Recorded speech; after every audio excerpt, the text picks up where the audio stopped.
Vamos falar da busca, a busca por sentido. Carl Gustav Jung conta em suas narrativas e experiências de consultório a experiência de uma paciente em particular, que teve um sonho transformador na sua vida. Então ela contava a ele, e ele conta nas suas descrições, que essa paciente, certa noite, tem um sonho peculiar.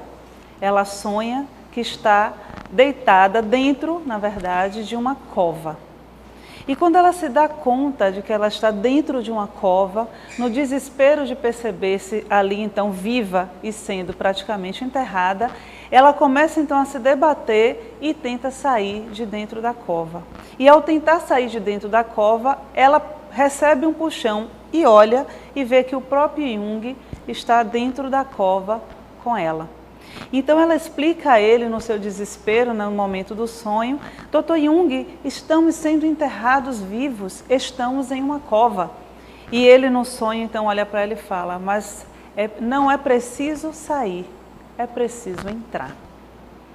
Então quando essa paciente chega para ele depois e relata esse sonho, ele vai então mostrar para ela qual a importância e o significado profundo que a psique manda para ela. É preciso entrar em vez de sair da cova.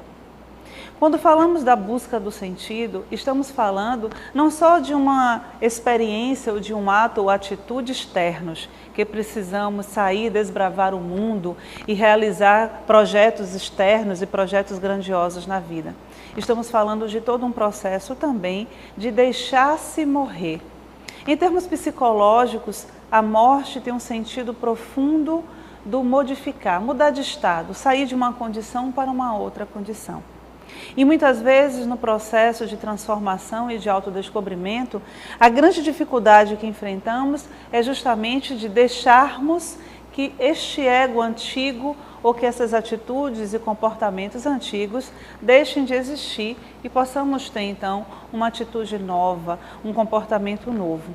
Deixar-se morrer ou continuar nessa cova e penetrar cada vez mais nessa cova tem exatamente esse significado.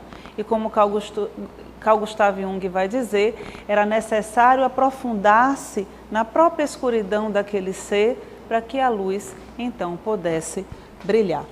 Então James Hollis ele vai dizer que o caminho para a frente também leva à morte, ao sacrifício do velho ego para que o crescimento possa ocorrer. O caminho para a frente no nosso processo de busca de quem somos ou desse ser que somos, a nossa origem, significa exatamente a morte do ego, não no sentido literal, mas no sentido dessa mudança de transformação e percepção da pessoa que somos. Um dos pontos importantes nesse nosso processo, quando começamos então a uma escolha de fazer a nossa individuação consciente, é justamente que possamos reavaliar toda a história da nossa vida, passar em pauta tudo aquilo que já foi feito, rever os nossos valores, refletir sobre as nossas crenças e fazer todo um novo caminho no nosso velho caminho. É como se cada passo que eu desse para trás na minha própria história, eu pudesse dar 5, 6 passos para frente nessa nova vida que eu estou construindo. Porque não podemos esquecer que a minha nova vida é resultado da minha antiga vida. A minha vida é fruto das escolhas que eu fiz no meu passado. Então, quando James Hollis traz essa reflexão, é justamente o que a paciente de Jung vai viver. É necessário deixar morrer, é necessário fazer o sacrifício do velho ego. E quando falamos, e eu já disse isso na nossa primeira aula, falamos muito dos sacrifícios e de buscar os nossos tesouros, mas de que sacrifício estamos falando? Muitas vezes pensamos que quando deixamos de ir para um evento que nos é muito agradável, ou então deixamos de comprar algo, estamos fazendo um grande sacrifício. A grande questão nesse processo, quando falamos de encontrar o nosso verdadeiro objetivo e o verdadeiro significado da nossa vida, é que precisamos entender que temos que sacrificar a imagem que criamos de nós mesmos. Precisamos desacreditar que essa pessoa que nós conhecemos até hoje seja uma pessoa totalmente pronta, totalmente feita. Precisamos deixar espaço para que a nova pessoa surja, que essa casca antiga se desfaça, para que, assim como na mitologia se fala, o velho rei morra, para que o príncipe, o novo rei, o futuro rei, possa assumir agora o seu reinado e transformar essa vida em uma vida nova, cheia de possibilidades e cheia de frutos. Então, Joana vai trazer para nós. As questões nobres da existência têm sido substituídas pelas soluções simples apresentadas pelas máquinas devoradoras, que facultam mais tempo a todos, que não obstante, continuam com carência de espaço físico e mental para refazimento e renovação emocional. Infelizmente, no momento em que vivemos, no momento em que nos encontramos, né, mesmo com toda essa ânsia, essa busca, e a palavra ânsia fica bem nessa nossa procura, porque procuramos com muita ansiedade esse autoencontro, esse autodescobrimento, mas como ela chama a atenção, infelizmente as questões nobres, as questões de valor real são substituídas pelas soluções simples. Então, o nosso imediatismo é como se tivéssemos que funcionar exatamente no tempo da internet. Então, colocamos uma palavra lá no site de busca e em segundos eles nos dão uma resposta. E a gente começa a acreditar que a vida também funciona da mesma forma.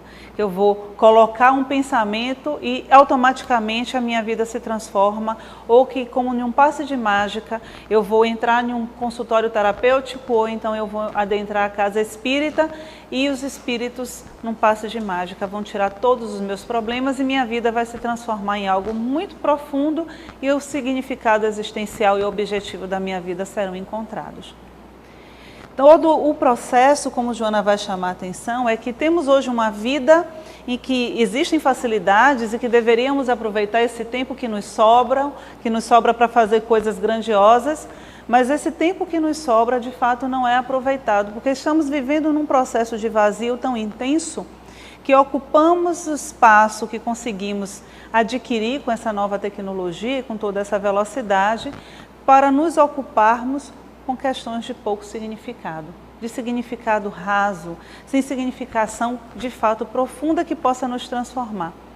Então passamos horas vazias da nossa vida em que não aproveitamos aquele momento de encontro com a nossa consciência, com o encontro com o nosso inconsciente e vamos ocupando isso com filmes de violência, noticiários desagradáveis ou simplesmente com o fazer nada diante de uma máquina e ficamos ali acreditando que estamos nos relacionando, não que o relacionamento ali não aconteça, mas que a afetividade e o vínculo profundo com as pessoas ficam impedidos, porque não é possível o ser humano, que é um ser social, acreditar que aquele relacionamento frio possa significar algo transformador na sua vida. Então precisamos ter a medida e o valor real de todas as coisas. Somos homens e mulheres que infelizmente vamos acreditando que as questões podem ser resolvidas de forma tão simplória. E simplificamos coisas que não precisam ou que não são de fato tão simples e complicamos coisas que são simples. Então vamos dando valor, proporção e intensidade a situações que poderiam ser resolvidas de forma sensata e racional, e outras situações de profundidade, de significado maior, deixamos passar, porque isso pode ser feito depois. Eu posso resolver isso quando eu estiver mais velho ou então em um outro momento da minha vida. Então, Joana continua. O desajuste emocional e a perda de identidade que predominam na sociedade contemporânea determinam como indispensável a conquista de metas estabelecidas pelo egoísmo, em indisfaçável preocupação de parecerem proporcionar a felicidade. E é interessante quando ela vai chamar a atenção para dois pontos, o desajuste emocional e a perda de identidade.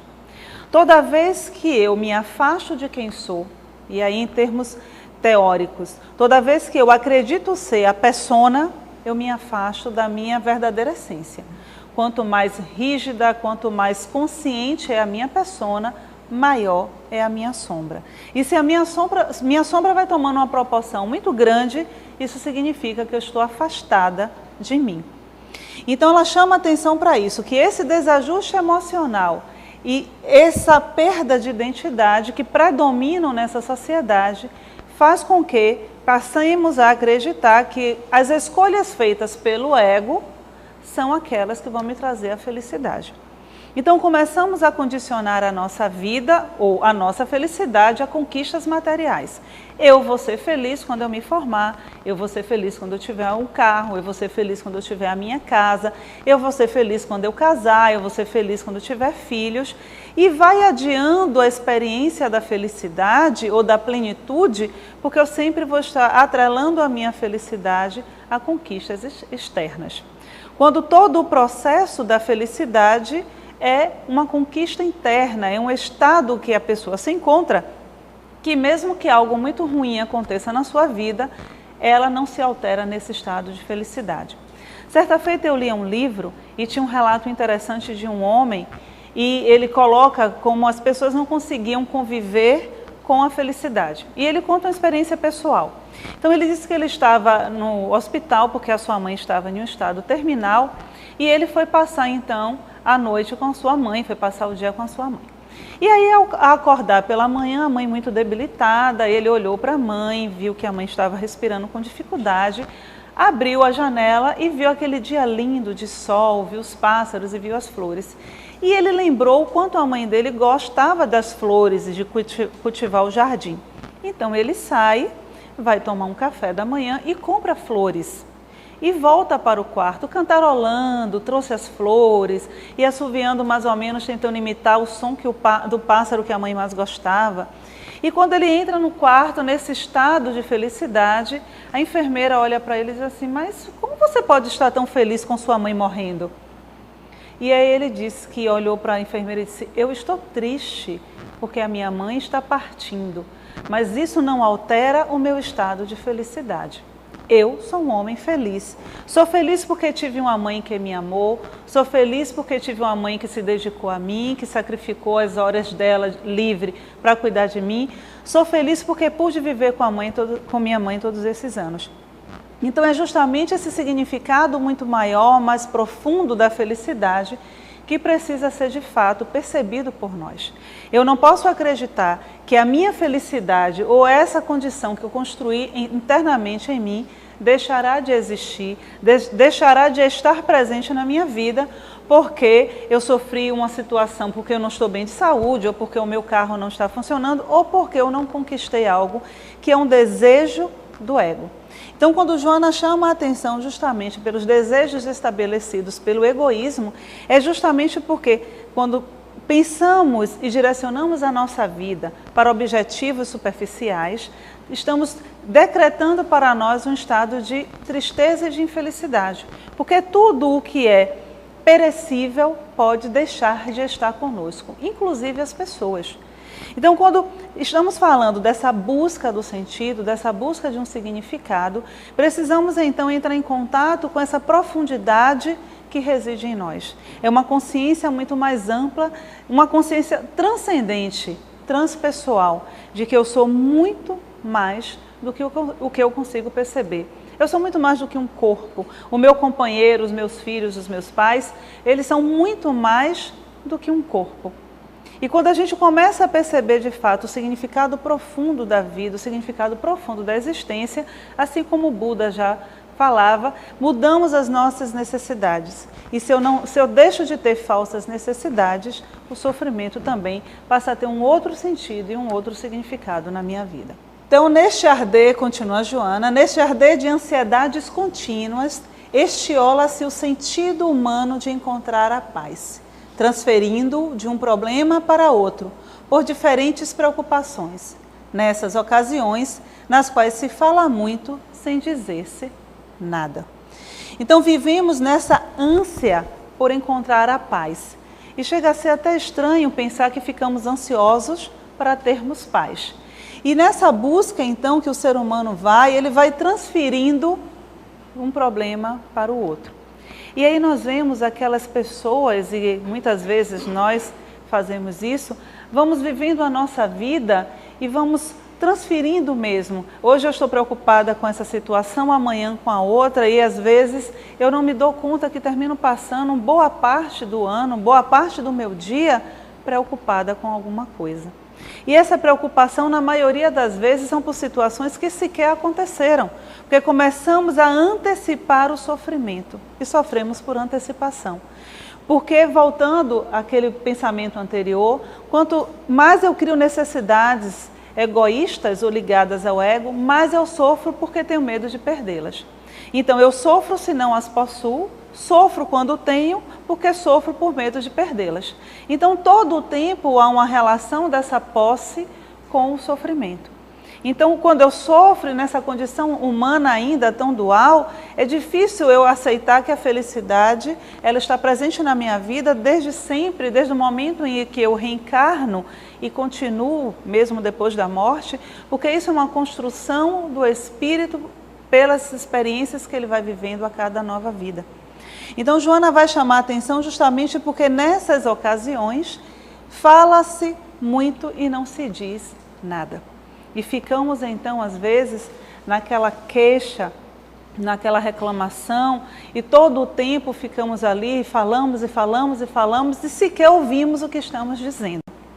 Então eu queria, nesse momento, trazer uma proposta para todos, né? Que tal passarmos uma semana anotando todos os nossos pensamentos negativos, né?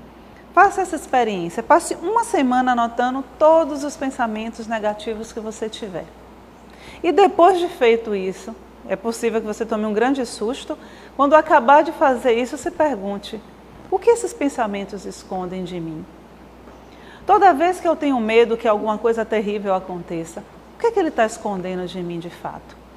E aí a gente vai conseguindo perceber com essas pequenas atividades o quanto de energia nós deixamos perder, porque estamos nos antecipando a uma situação que, na maioria das vezes, não vai acontecer. E em vez de estarmos aproveitando aquele momento para pensarmos nas condições importantes da nossa vida para a nossa transformação, estamos desperdiçando esse tempo precioso que é a vida, pensando ou tentando evitar algo que, se tiver de acontecer, provavelmente nós não tenhamos poder de evitar que aconteça. A vida chama, e aí Jung vai trazer esses símbolos da transformação, a vida chama o indivíduo para a independência. E quem não atender a esse chamado, por comodidade e temor infantis, está ameaçado de neurose. E se esta uma vez se instalou, ela cada vez mais se torna motivo para fugir da luta com a vida e permanecer para sempre na atmosfera infantil, moralmente envenenada. É extremamente profundo o pensamento de Jung, porque o que ele vai trazer para nós é que o arquétipo e aquilo que a gente chama do self, ele está o tempo todo em nossa psique nos impulsionando para o processo de plenitude, para o processo de transformação. Então a vida nos chama para uma independência, para sermos a pessoa que nascemos para ser, para encontrarmos em nós a nossa verdadeira essência, a originalidade que somos. Mas quando negamos isso, estamos fadados, como ele vai dizer, por conta do nosso medo infantil ou não, há uma neurose. E daí é importante a gente lembrar que ele não está falando da neurose no sentido patológico, mas da neurose das nossas queixas, das nossas reclamações, da nossa vida monótona, que vamos criando uma rotina para garantir que nada vai sair do nosso controle. E quando fazemos isso, como ele vai dizer, quando isso já se instalou, isso na verdade termina virando um grande motivo para que possamos fugir da luta da nossa vida. E aí, quando nós vamos pensando nisso e trazendo para mais próximo de nós e vamos tirando os véus, nós começamos a perceber todos os nossos mais e se, e amanhã eu faço. E não deixa de ser tudo isso um motivo ou uma desculpa para que não possamos enfrentar a luta da vida, os nossos medos infantis. E tem uma questão ainda muito mais profunda diante de tudo isso.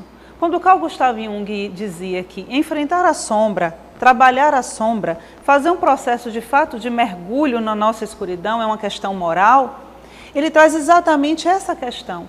Toda vez que eu mergulho nisso e deixo que os meus medos tomem conta da minha vida, eu vou criando então muitas desculpas e o meu marido, o meu filho, ou a minha incapacidade, ou os meus pais que impediram e não me educaram e não fizeram por mim, eu termino também entrando em uma condição que muitas vezes eu não percebo, moral.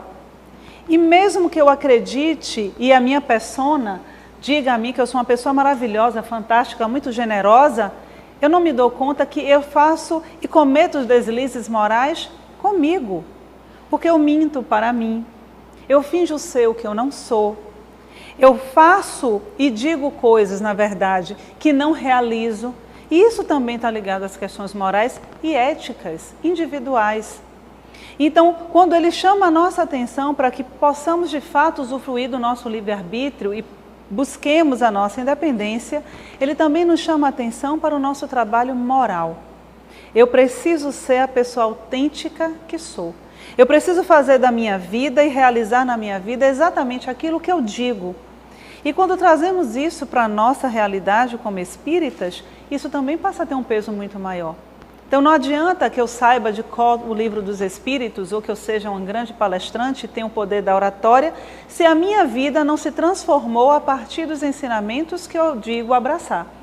Se eu adentro uma religião e essa religião serve apenas para que eu saiba fazer preces lindas e pedir ajuda dos Espíritos, essa religião não está me servindo. Então eu começo a mentir para mim já a partir do processo religioso que eu digo escolher. Então é importante que eu perceba que a vida me chama e me dá oportunidades todos os dias, a cada minuto e a cada segundo, para que eu possa ser verdadeiramente uma pessoa melhor, uma pessoa muito mais profunda e que eu possa encontrar de fato o sentido profundo da minha vida. Então, o ser psicológico é alguém em constante transformação para melhor, porquanto o eu real é de natureza eterna e deve ser descoberto quanto preservado, por constituir-se a meta essencial da existência terrena. E é muito interessante quando Joana nos traz isso, porque muitas vezes as pessoas têm uma curiosidade muito grande para saber o que foram na vida passada, né? E aí tem toda aquela curiosidade, o que é mais interessante é que a maioria normalmente foi algo nobre. Então somos pessoas nobres e vivemos a outra experiência e também na maioria das vezes acreditamos que fomos vítimas. E aí Joana vai trazer uma questão simples e profunda. O ser psicológico que somos, né, é alguém em constante transformação para melhor. E se essa constante transformação para melhor é um impulso que Jung fala na frase anterior, dessa vida que nos puxa e nos coloca intencionalmente ao progresso, o self, o arquétipo do self, se todo o tempo isso está acontecendo, nós começamos a perceber que independente do que aconteça na minha vida, o que está acontecendo é para a minha transformação. Toda a questão é se eu prefiro olhar isso com o olhar diminuto do ego ou se eu prefiro olhar isso com o olhar amplo do self. E ela continua, porquanto o eu real que não é a persona, ou seja, não é a imagem que eu tenho de mim ou que construíram de mim ou que eu percebo de mim, mas a pessoa de fato que sou, e estamos falando aqui da essência real, do espírito que somos, é de natureza eterna e deve ser descoberto quanto preservado, por constituir-se a meta essencial da existência terrena. Então, em vez de ficar o tempo todo preocupado quem me matou na outra vida, ou se o meu marido era o meu inimigo e por isso hoje a gente briga todos os dias, precisamos então conquistarmos essa pessoa que somos. De fato, olhar no espelho, e não só para ajeitar o cabelo, para fazer uma bela maquiagem, mas realmente para se olhar no fundo dos nossos olhos e encontrarmos esse ser que somos, esse espírito que somos. Porque esse processo nosso é de transformação contínuo todos os dias. E eu já falei aqui muitas vezes e acho que nunca é pouco de se falar. Nós somos muito melhores do que nós acreditamos que somos. Nós só precisamos, de fato, entrar em contato com isso. Diz que Sai Baba, uma certa feita, conversava com um casal. E aí o marido desse casal questiona Sai Baba como ele conseguia fazer as curas. E a esposa dele estava muito doente e ele curou a esposa dele. E Sai Baba olha então para o homem, olha para ela e diz assim, mas ela poderia fazer isso? E o marido então fica curioso, como ela poderia fazer isso? Ela não tem o poder de cura. E Sai Baba então vai dizer, tem sim, todo mundo tem. Sabe a diferença qual é? Eu sei que eu sou filho de Deus. Ela não sabe. Então é justamente esse o processo. Nós sabemos que somos filhos de Deus, nós vivemos a nossa vida de fato dentro dos princípios e acreditando e construindo a nossa vida com essa certeza de que somos de essência divina e que somos eternos? Ou ficamos todo o tempo ainda atrelando a nossa felicidade a todas aquelas coisas que um dia vão deixar de existir, ou se não deixarem de existir, vão perder importância para nós? Que elas não têm a capacidade, nem as coisas, nem as pessoas, de nos transformar ou de trazer a felicidade e a paz que nós buscamos. Então Joana continua. Esse encontro, o encontro consigo mesmo, se opera quando se passa a auto-observação como centro de busca, examinando-se o comportamento interior, as ambições e experiências, para descobrir-se que é um mundo íntimo vibrante, sensível, aguardando. Esse encontro, o nosso autoencontro, vai acontecer a partir do momento em que nos dedicamos à observação da pessoa que somos. O que eu estou sentindo, o que eu estou fazendo, por que eu estou sentindo isso? Muitas vezes passamos pela existência e passamos pela vida, e aí eu vou trazer um novo desafio para vocês. Que tal observarmos durante o dia inteiro e nos dedicarmos a observar as nossas atitudes, o que estamos sentindo? Porque a sensação muitas vezes é que temos uma catarata, né? E a catarata, o nosso olho fica embaçado. Então eu passo a viver a minha vida como alguém que tem catarata, não enxergo as coisas direito. Então se nós tirarmos um dia para olhar de fato, olhar o dia, as plantas, as pessoas, com certeza nós vamos chegar no final do dia com a sensação de que aquele dia foi longo. Hoje, nessa correria que a gente tem a sensação que o dia tem apenas 5 horas, vamos ter a plenitude daquele dia, viver cada momento, saborear cada gole de água, cada garfada da nossa comida, cada abraço, cada sensação que a vida nos proporciona. Então, quando nós nos colocamos a essa disposição de auto-observar, não só o mundo externo, mas também o meu mundo interno, nós vamos vamos descobrindo a dimensão desse mundo íntimo vibrante. Toda a força, toda a nossa capacidade, toda a condição que temos de fato de transformar a nossa vida. Muitas vezes quando falamos do processo de individuação e que Joana fala tanto do vir a ser, parece para alguns utópico, como se isso fosse algo que para poucas pessoas conseguirem. Mas é a nossa fatalidade. A grande conquista disso é poder fazer a escolha, já que temos o livre-arbítrio, de fazer essa trajetória consciente. É como se estivéssemos fazendo um longo caminho e tivéssemos 3 opções. A primeira, fazermos o caminho vendados. Provavelmente iríamos tropeçar, cair e desviar o caminho. A segunda, fazer com óculos que não é o nosso, com um grau mais elevado ou diminuto, e aí seria um caminho mais longo. E a terceira é fazer com os nossos olhos límpidos, atentos, com todos os instrumentos que já estão disponíveis para nós e fazermos isso aproveitando do caminho, aproveitando cada pedra, cada dificuldade desse caminho, porque isso é o que vai fazer com que meu espírito se liberte cada vez mais das questões viciosas, dos meus vícios, das minhas limitações que estão impedindo que eu consiga avançar esse estado de paz que eu tanto busco. Cada indivíduo é portador da herança dos próprios atos, que passam a constituir-lhe o patrimônio da evolução permanente. Se erra, recomeça a experiência. Quando acerta e se desencube a contento do compromisso, incorpora-o ao patrimônio já conquistado. Muitas vezes as pessoas, nesse processo, como eu falava no início, desse sacrifício que precisamos fazer, e é natural que sintamos isso, tem um certo estranhamento. É como se tivéssemos feito um grande regime e tivéssemos perdido muito peso e em um determinado momento você olha para o espelho e você não se reconhece. E você está 30, 40 quilos mais magro e o seu rosto é diferente, o seu corpo é diferente. E muitas vezes a pessoa tem uma sensação assim, mas será que eu vou saber ser essa pessoa nova? Será que eu vou gostar dessa pessoa nova? É interessante que tenhamos em mente que não é uma pessoa nova que vai surgir na minha vida, mas é a verdadeira pessoa. A pessoa que é a original e não a cópia do que eu estou vivendo todo o tempo. Então, quando Joana traz isso, precisamos ter em mente justamente a noção do espírito. Eu estou vivendo muitas experiências na carne e tudo que eu aprendo em uma existência não se perde.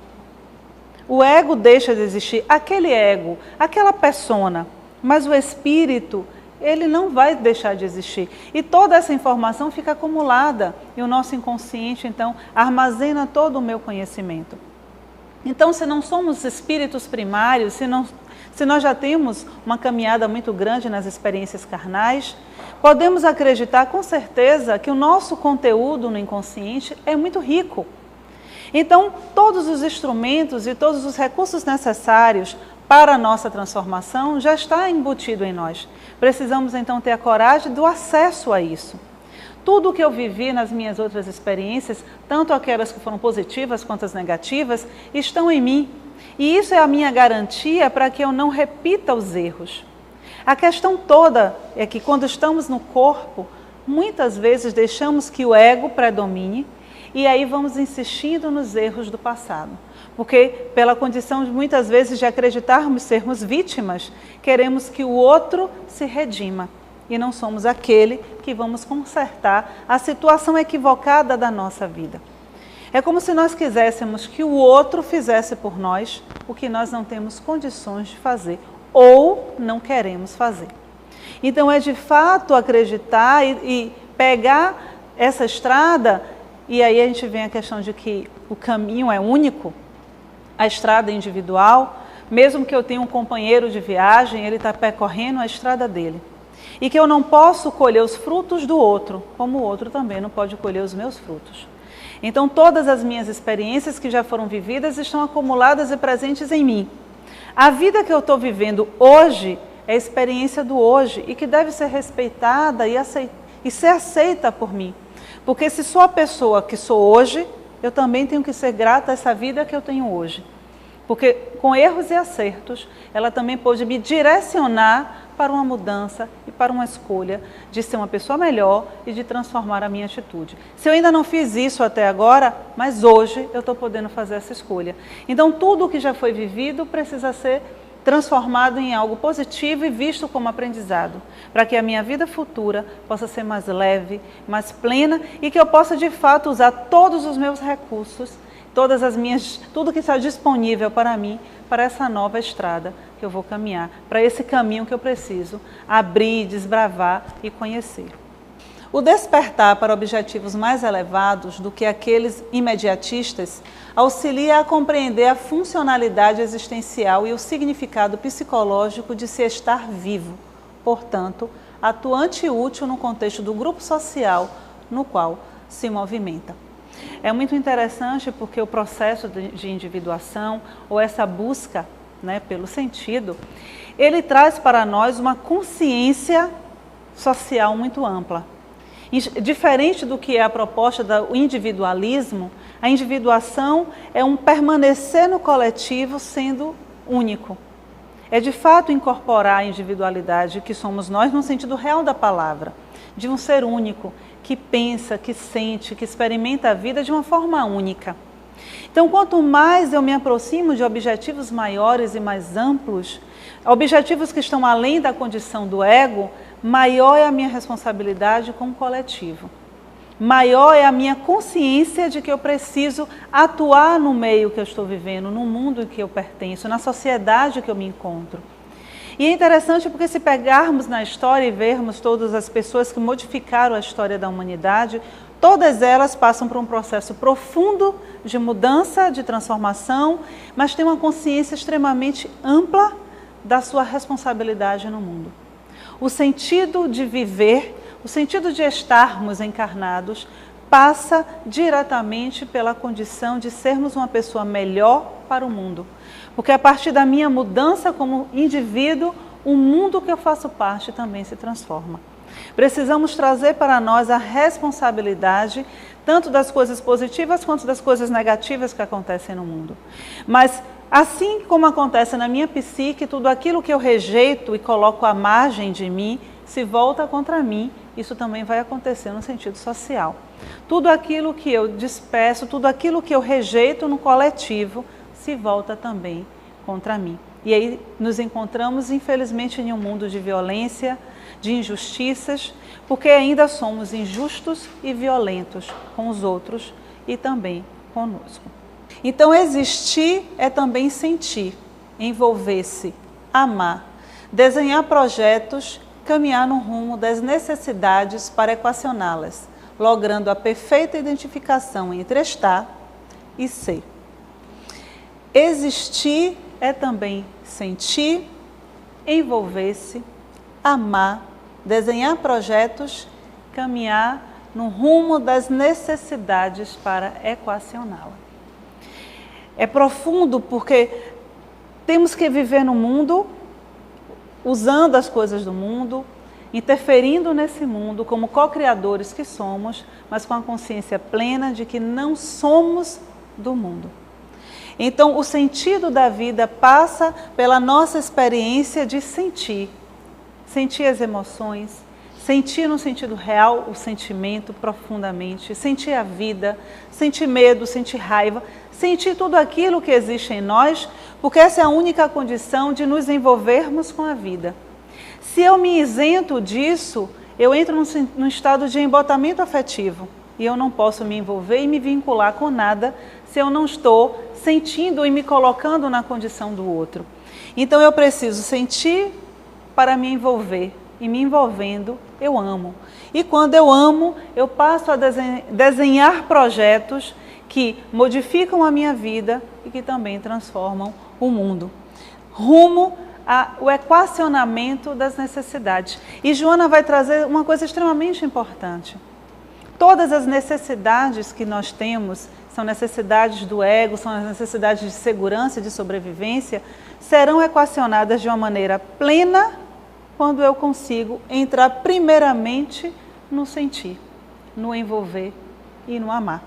Quando eu estou totalmente envolvida comigo, eu tenho condições de fazer um projeto e de acreditar na vida e perceber a vida como algo continuado. E tudo aquilo que era então tão difícil de ser resolvido, tão complicado, tão difícil de perceber a solução, passa a ter um outro significado. Porque a minha vida é muito maior do que essas coisas. Porque tudo passa, inclusive os problemas. Então, quando estamos conectados com essa fonte maior da vida, quando estamos conectados com a nossa essência divina, temos um olhar muito maior, muito mais profundo. E o sentido da vida e a busca por esse sentido também passa a ser visto de uma outra forma.